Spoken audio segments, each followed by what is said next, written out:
I'm the big man, attorney Joey Franks, Big Man Law here in Jackson, Mississippi. And today we are going down to San Antonio with Judge Boyd. And we have a guy that I'm personally conflicted over on how she handles it. I think ultimately she does the right thing, but it's something that it's going to be interesting to talk about it on the backside. So take a look. Let me know what you think. Court is calling 2022 CR 5498W, State of Texas versus Josue Carbajal. Can I have parties announced for the record for the state? Casey Garrett, Your Honor. Defense? Efrain Torres Jr. for Mr. Carbajal. And are you Mr. Carbajal? Yes, ma'am. Did you review the document entitled Motion to Enter Adjudication of Guilt and Revoke Community Supervision and state's motion to supplement pending motion to enter adjudication of guilt and revoke probation with your attorney? And did you understand it? Yes, ma'am, I did. Are you the same Josue Carbajal who's placed on deferred adjudication in 2022 CR 5498W for the offense of unauthorized use of a vehicle on June 7th, 2022 for a period of 2 years? Is that you? Yes, ma'am. State? Yes, Your Honor. On the supplemental motion, Your Honor, violated conviction number 4 in Bexar County, Texas, the defendant Jose Carbajal did that in there, failed to report to the supervision officer as directed for the months of March 2024 in violation of condition number 4.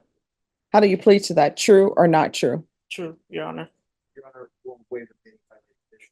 Any objections to the state's waivers? No, Your Honor.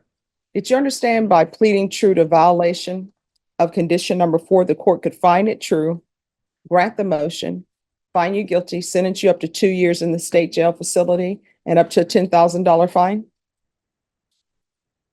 Yes, Your Honor. Knowing that, do you still wish to plead true to violation of condition number 4? Yes, ma'am. Court will find violation of condition number 4 true. Is there a proposed agreement? There is, Your Honor, and that is to grant the motion and revoke the individual from his probation to sentence them to 180 days in the Bexar County, in the state jail facility. All right. Counsel, are you asking the court to follow that agreement? Please. So what has he done on probation?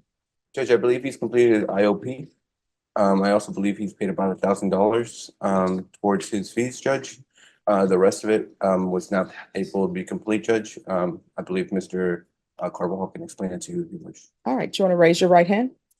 Do you solemnly swear or affirm the testimony you give will be the truth and nothing but the truth, so help you God?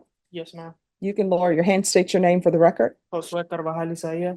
Why didn't you report in March? I did not report in March because I was having, honesty. There's family, basically my grandfather was dying. He was gonna be no longer here, and I wasn't there with my father, and it was just too much for me. I couldn't come in. Oh, did you pick up the phone and call probation and said, my grandfather is dying, I can't come in? Yes, ma'am, I did. And Oh, wait a minute. Do we let have them proof know. of this? Ms. Abrams, he said he called probation and said he can't come in. His grandfather is dying. Judge, I'd have to take a moment to review all of the photos. All right. So you're saying you called them?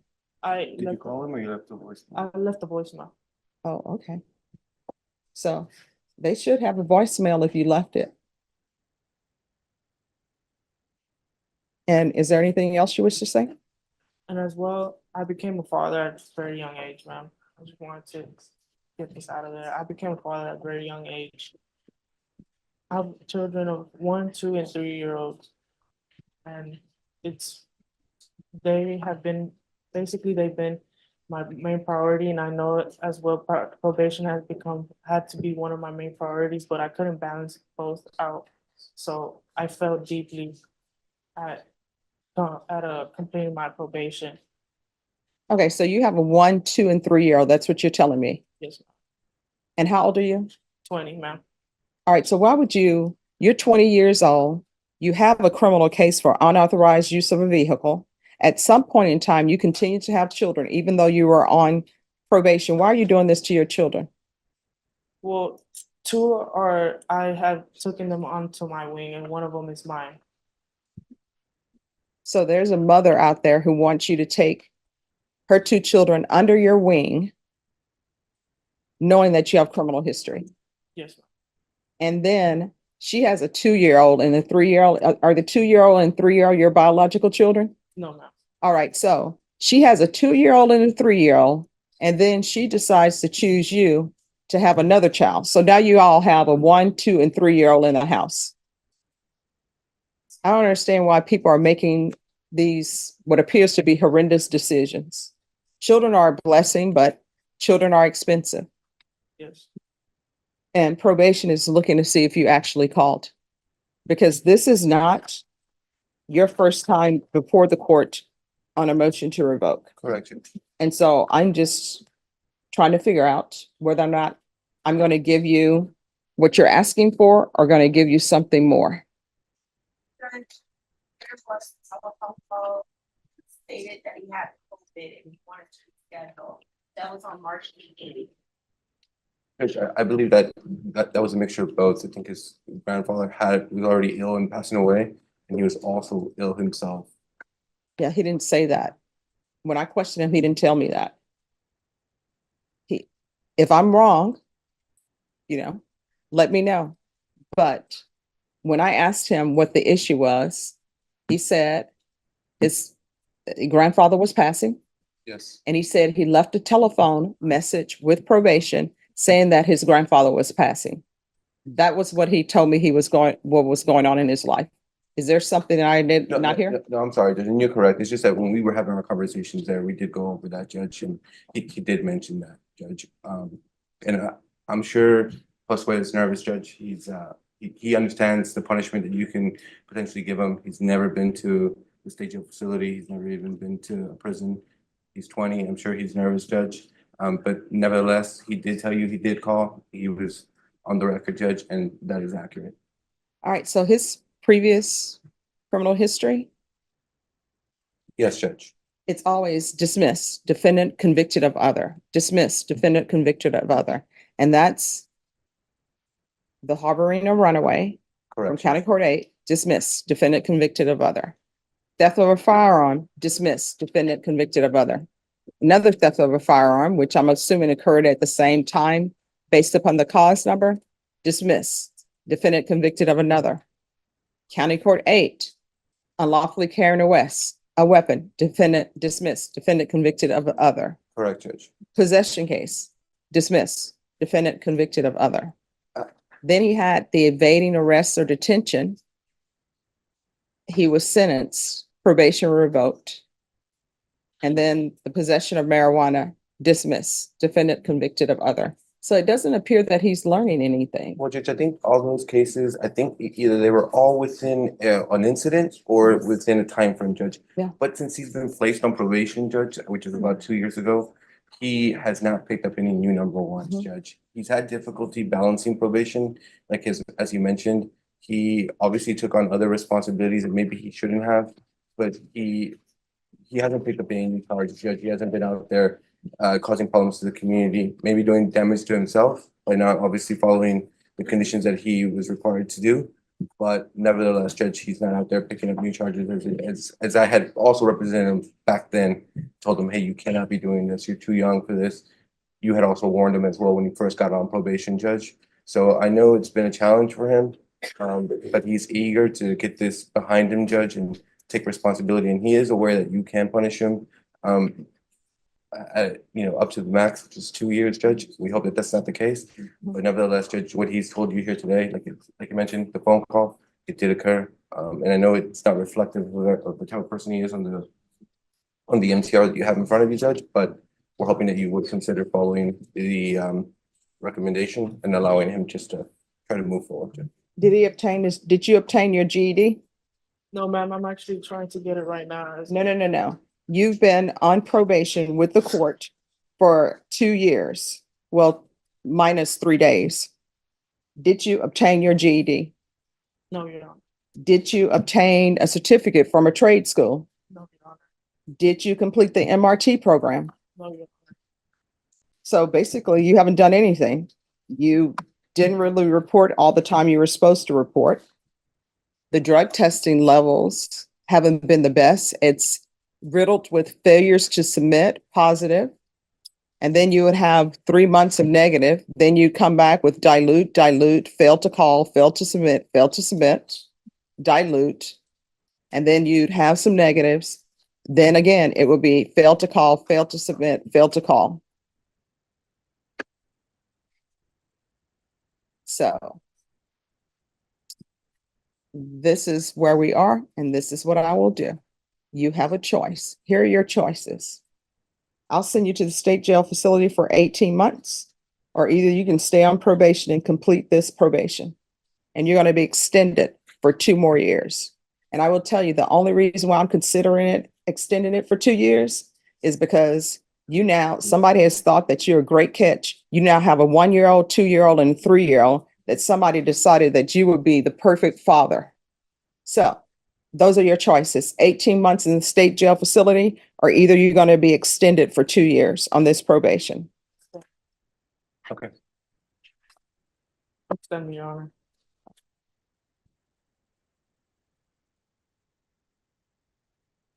All right, court is going to deny the motion. Alter and amend conditions. Extend for 2 years. There's going to be the UA hotline. Your Honor, if I may I have the sweat patch again? No. Here's the thing. You were looking at going to the state jail facility, potentially for 2 years. We can go off the record. I don't know what's happening with society, what we're in. There used to be a saying that beggars can't be choosers. Now everybody who's begging want to choose. If somebody is standing on the corner and they're trying to get money from you because, oh, I'm out of work or this is happening, and you want to give them $2, well, that's not enough. If you want to offer somebody food, well, you know what? Thank you so much for the chicken, but I prefer steak and lobster. You were looking at going to the state jail facility because you've done horrible on probation, and now you're trying to tell me what you prefer. Do you understand? Yes, sir. All right, we can go back on the record. It's going to be the UA hotline until further notice. You need to get employment. So is the mother of these 3 children working? Yes, she's actually running the business that I have right now. Running what business? She's working with my father. And what does your father do? He sells tacos. Sells tacos? Yes, ma'am. And who watches the children? My mother.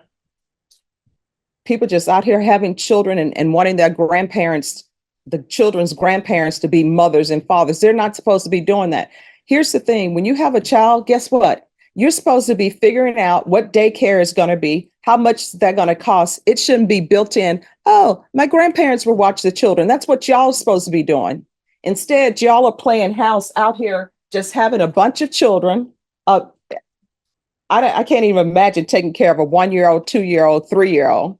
The 1-year-old is in diapers. The 2-year-old is most likely in diapers. And since you all are not being good parents, the 3-year-old is probably in diapers, and nobody's talking to the children to educate them. They're just running around doing whatever. And then they end up going to preschool maybe, or going to school, and nobody has taught them anything. And they go to school and they want the teachers to be a parent to the children, which they're not supposed to be. Newsflash, teachers are just supposed to be educating your children. They're not supposed to be at the school teaching them values. That's supposed to be your job. And neither you or the mother are doing any of that. Y'all are just laying around having a bunch of children and passing it on to the grandparents. And you're going to get a job, and it's not going to be selling tacos, because there are only so many tacos that you can sell in San Antonio. Everybody here has a taco stand. And unless you're bringing something unique with your tacos, nobody's going to try to find you or find your parents and say, let me get tacos from this person. You understand? And are you all living on government housing? No, Your Honor. All right, that's a good thing. All right, so there's to be a hotline until further notice. You are either going to get your GED, or you're going to get a certificate for some type of trade school. Welding is great. Being a plumber is great. So you can do any of those things. Go look it up. They have it at St. Philip's. They have it everywhere. Find you a lucrative trade, because guess what? If the 1, 2, and 3-year-old decide to go to college, prices when they get ready to go to college is going to be outrageous. You're looking at a mortgage. For that 1-year-old, it's probably going to be $200,000 to send them to college.